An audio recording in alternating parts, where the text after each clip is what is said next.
सभी ने कॉपी कर लिया? Yes sir.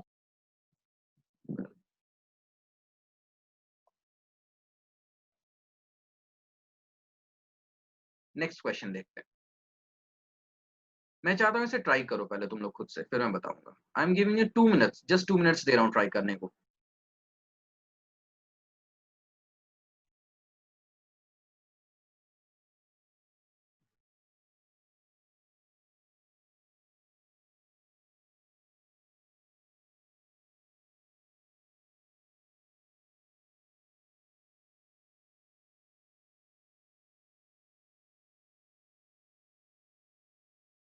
Chirag, nowadays I record every lecture that I take.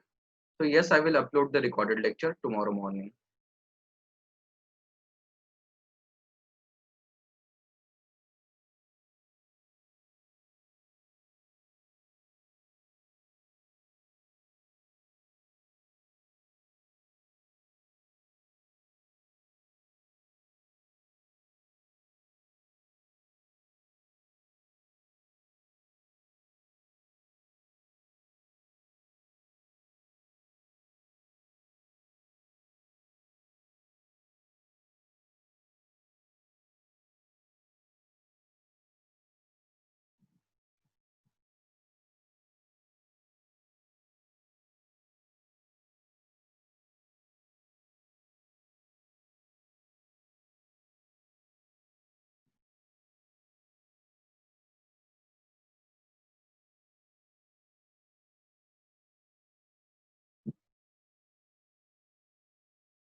Fine. किसी के पास आइडिया है इस क्वेश्चन को कैसे सॉल्व करेंगे?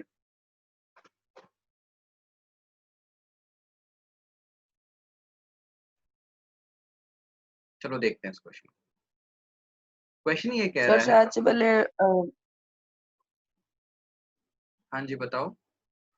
सर शायद से पहले 10 को 5 से, फिर 20 को 5 से, और इनको ऐड कर देंगे।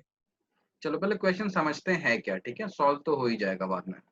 A force of 5 Newton gives mass m1 and acceleration of 10 metre per second square। ठीक है, एक मास है हमारे पास m1, इस पे फोर्स कितने का लगा? इसमें मान लेते F1 फोर्स लगा, जिसकी वैल्यू है 5 न्यूटन, जिसके वजह से ये जो मास है इसके अंदर एक एक्सेलरेशन प्रोड्यूस हो गया। कितने का एक्सेलरेशन प्रोड्यूस हुआ? 10 मीटर पर सेकेंड स्क्वायर का। ठीक है, ये A1 बोल देते हैं। अब क्या है, एक दूसरा मास है m2, इस पे जो फोर्स लग रहा है वो सेम फोर्स लग रहा है। ठीक है, फोर्स जो है वो 5 न्यूटन का ही लगाया जा रहा है, बट इसमें जो एक्सेलरेशन प्रोड्यूस होता है वो प्रोड्यूस होता है 20 मीटर पर सेकेंड स्क्वायर का।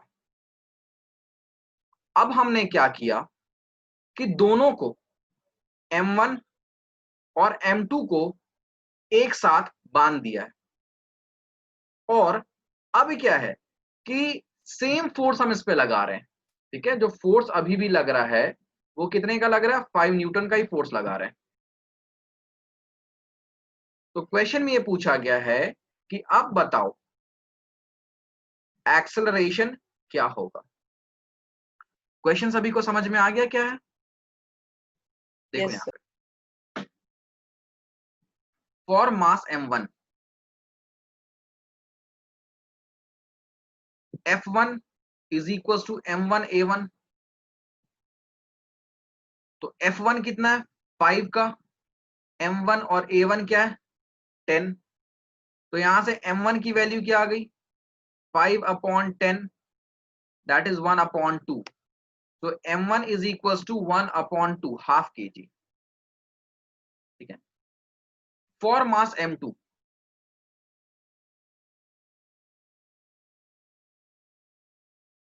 m2 के लिए, जैसे मैं f2 बोल देता हूं, ठीक है, ऑल्दो ये दोनों तो सेम ही है।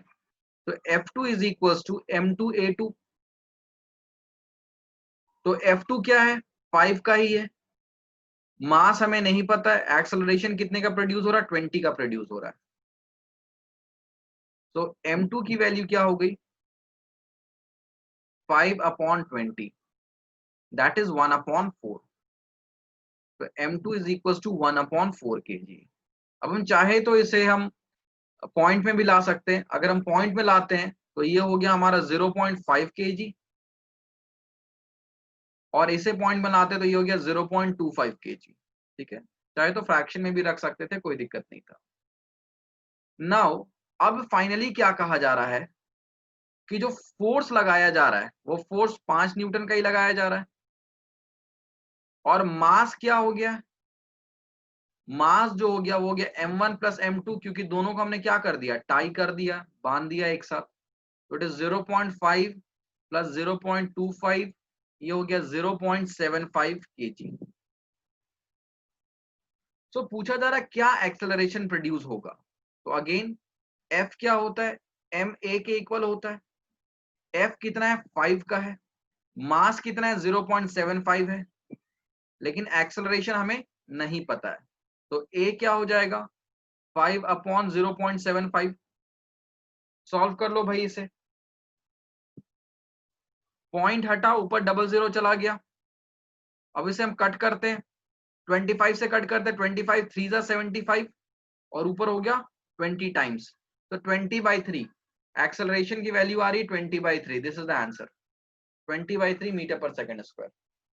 तो एक्सेलरेशन आ जाएगा 20/3 मीटर पर सेकंड स्क्वायर। अब इसको डेसिमल में कर दो या मत करो, फ्रैक्शन में छोड़ दो, दोनों ही केस में ये सही सर हो। 6.33। हाँ ठीक है, चलो 6.33।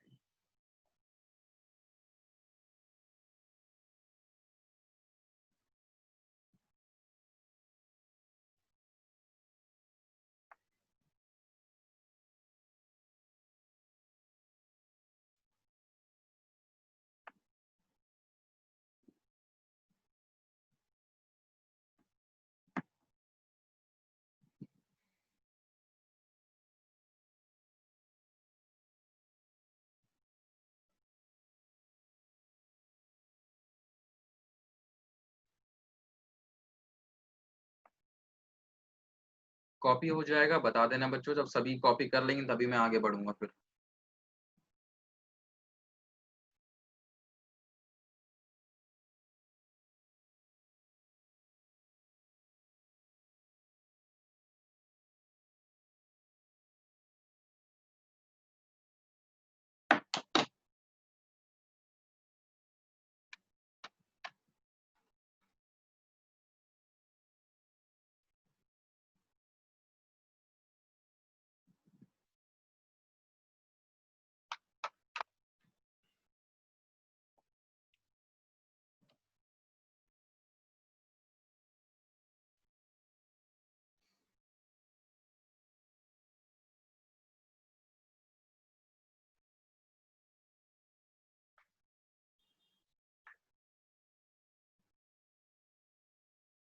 सारथी कॉपी हो गया,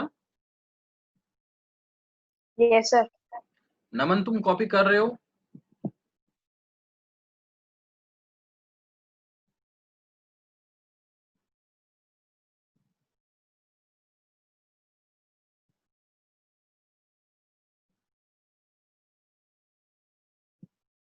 नमन बच्चे तुम्हारा कॉपी हो गया है।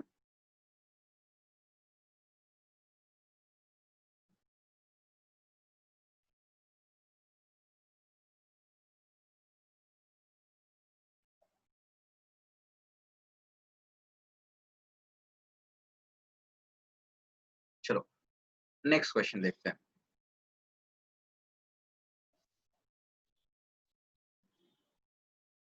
Question is the velocity time graph of a ball of mass 20 gram moving along a straight line on a long table is given। ये velocity time graph दिया हुआ है। How much force does the table exert on the ball to bring it to rest? Question ये कह रहा है, एक table है, ठीक है, this is a table here, ना इस पे एक बॉल है जिसका मास है 20 ग्राम, वो मूव कर रहा है स्ट्रेट लाइन में। तो after some time what happens, इस पॉइंट पे क्या होता है, बॉल स्टॉप कर जाता है। ठीक है, इस पॉइंट पे क्या होता है कि बॉल स्टॉप्स।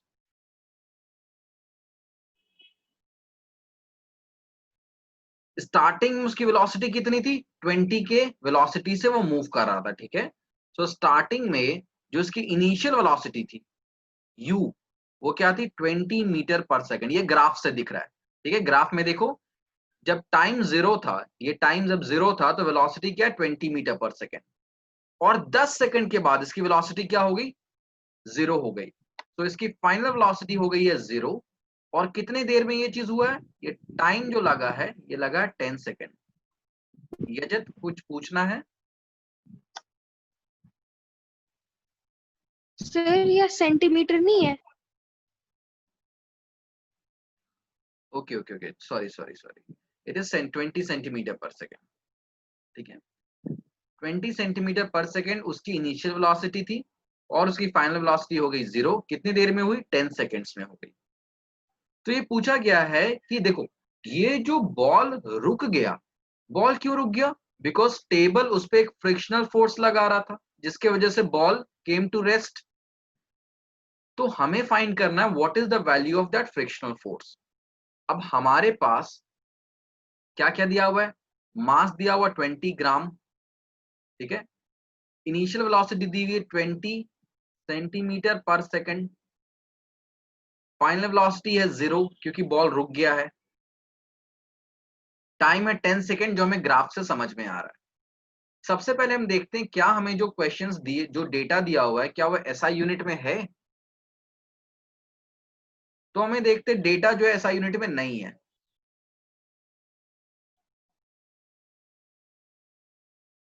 चिराग, अगर बॉल ग्लास की होती तो उस केस में थोड़े ज्यादा टाइम के बाद रुकती, बट क्योंकि क्वेश्चन में ऐसा दिया हुआ है कि it will stop after some time, वो रुक जाती है, तो ऑब्वियसली वो रुक ही जाती। ठीक है, बॉल अगर ग्लास की बॉल होती तो उस पर कम फ्रिक्शन लग रहा होता तो थोड़ा और चलती। तो वो डिपेंड करता है कि टेबल का सरफेस कैसा होता, बॉल का सरफेस कैसा होता, बट हमें उस बात से फिलहाल मतलब नहीं है। हमें बस एक डेटा दिया हुआ और पूछा गया है कि टेबल ने कितना फ्रिक्शन लगाया उस बॉल पे जिसके वजह से ये बॉल रुक गई है। ठीक है, तो मास 20 ग्राम है, इसको हम केजी में कन्वर्ट करते तो डिवाइडेड बाई 1000 करेंगे, तो ये हो गया हमारा 1/50 केजी। वेलोसिटी 20 सेंटीमीटर पर सेकेंड है, इसको मीटर पर सेकेंड में कन्वर्ट करना है। सो 20, इसको देखो 20 सेंटीमीटर अपॉन 1 सेकेंड लिख सकते हैं। इस बात को ध्यान से समझना, 20 सेंटीमीटर पर सेकेंड को मैं 20 सेंटीमीटर अपॉन 1 सेकेंड लिख सकता हूं, ये वही हो जाएगा 20 सेंटीमीटर पर सेकेंड। अब मुझे सिर्फ देखो, सेंटीमीटर पर सेकेंड से मीटर पर सेकेंड में करना है, तो ये 20 सेंटीमीटर को हमें मीटर में कन्वर्ट करना पड़ेगा। ये हो जाएगा 20 अपॉन 100 मीटर। और नीचे जो 1 सेकेंड है वो वैसे 1 सेकेंड ही रहेगा। किसी बच्चे को यहाँ पे कोई डाउट हो रहा है? सर समझ नहीं आया। स्पीड हमें 20 सेंटीमीटर पर सेकंड में दी हुई है, बट हमें किस में चाहिए होता, मीटर पर सेकंड में चाहिए होता। ठीक है, तो 20 सेंटीमीटर पर सेकंड को हम लिख सकते हैं 20 सेंटीमीटर अपॉन, या फिर ऐसे अगर तुम्हें नहीं लिखना है तो मैं ऐसे लिख सकता हूँ, चलो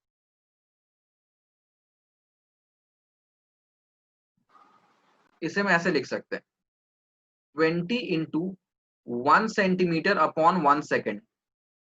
1 कैंसिल हो गया, क्या बचेगा, सेंटीमीटर पर सेकंड बचेगा। यहां तक बात आई समझ में लावन? Yes sir. अब यहाँ पे देखो टाइम, तो ये तो सेकंड हमें रखना ही है, बस सेंटीमीटर को मीटर में करना है।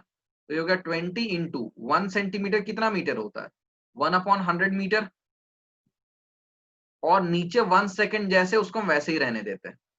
ठीक है, ऊपर जो 1 सेंटीमीटर था उसको हमने 1/100 मीटर कर दिया, और जो 1 सेकंड है उसको 1 सेकंड ही रहने देते हैं। ठीक है, उसको कोई चेंज नहीं करेंगे। तो अब देखो क्या हुआ, 20 से 5 कट गया, तो ये हो गया 1/5। ऊपर में आया मीटर, नीचे आया सेकंड, तो मीटर पर सेकंड। अभी भी कितने बच्चों को नई बात समझ में आई, मुझे बताना जरा। सर इसको हम सर 0.2 मीटर पर सेकंड भी तो लिख सकते हैं। हाँ वो भी लिख सकते हैं, 0.2 मीटर पर सेकंड भी लिख सकते हैं, कोई दिक्कत नहीं है। चलो, तो अब हमें निकालना है फोर्स। तो फोर्स का एक ही फॉर्मूला है ना पूरे चैप्टर में, एम ए का क्या होता है, v minus you upon T.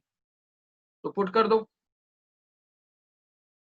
m हो गया हमारे पास 1/50, v क्या है 0, माइनस u क्या है 1/5, t क्या है 10।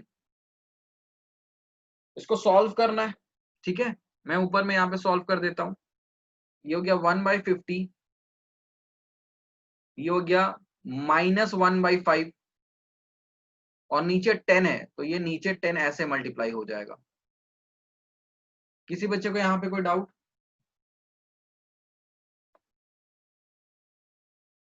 तो ये देखो नीचे में क्या आएगा, ऊपर तो -1 ही रह गया और नीचे आ गया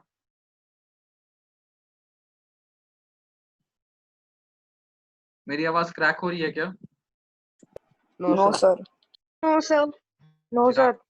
चिराग तुम्हारे नेटवर्क में इश्यू है बच्चे, मैं दोबारा बता देता हूँ, ठीक है।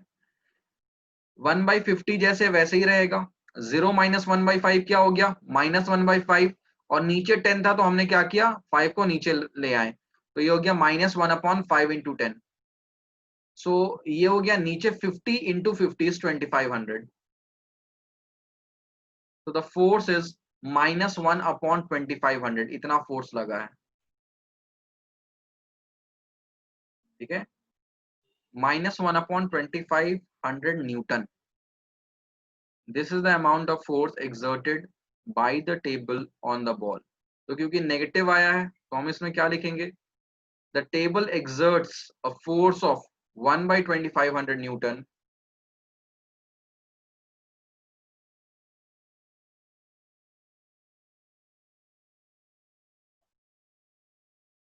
यहाँ पर हम नेगेटिव नहीं लगाते हैं क्योंकि हम यहाँ पे लिख देते हैं इन ऑपोजिट डायरेक्शन।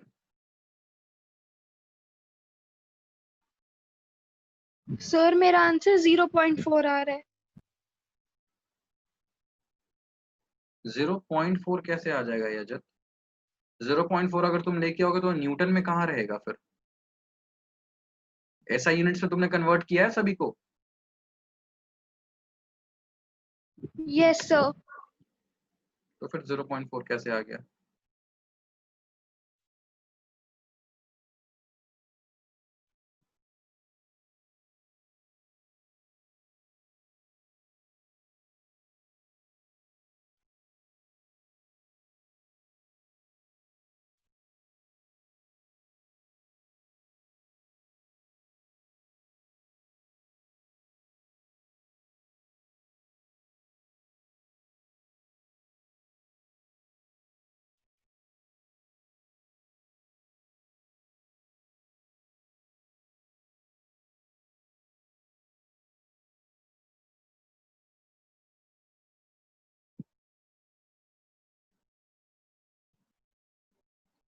क्या आ रहा है यजत तुम्हारा आंसर?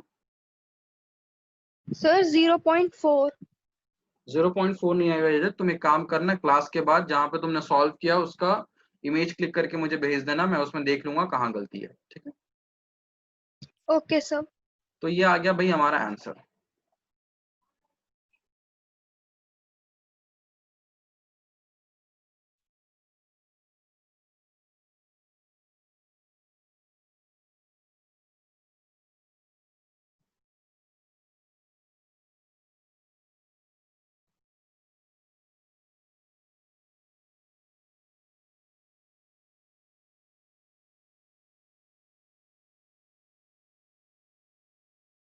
सबका हो गया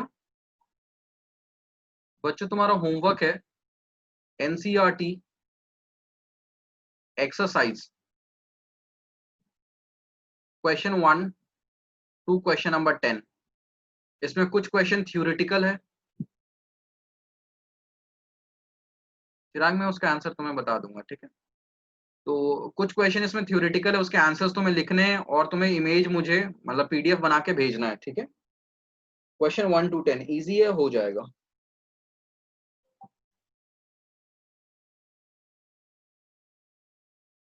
प्लस इसके साथ एक और होमवर्क है, you have to redo the class work को दोबारा बनाना है। क्योंकि मैंने ये चीज नोटिस किया, बहुत सारे बच्चे क्लास में, चाहे वो मैथ्स की क्लास हो चाहे वो साइंस की क्लास हो, दोबारा क्लास वर्क को प्रैक्टिस नहीं करते, तो उनको कॉन्फिडेंस ही नहीं आता होमवर्क सॉल्व करने का। उनके होमवर्क में ऐसे बहुत सारे डाउट्स होते हैं जो कि ये बताते हैं कि उन्होंने क्लास वर्क को ही ढंग से प्रैक्टिस नहीं किया था। ठीक है, तो ये हमारा लास्ट क्वेश्चन था इस क्लास का। अगर ये कॉपी हो गया है तो तुम सेशन को लीव कर सकते हो। Thank you sir. Okay. Thank you sir.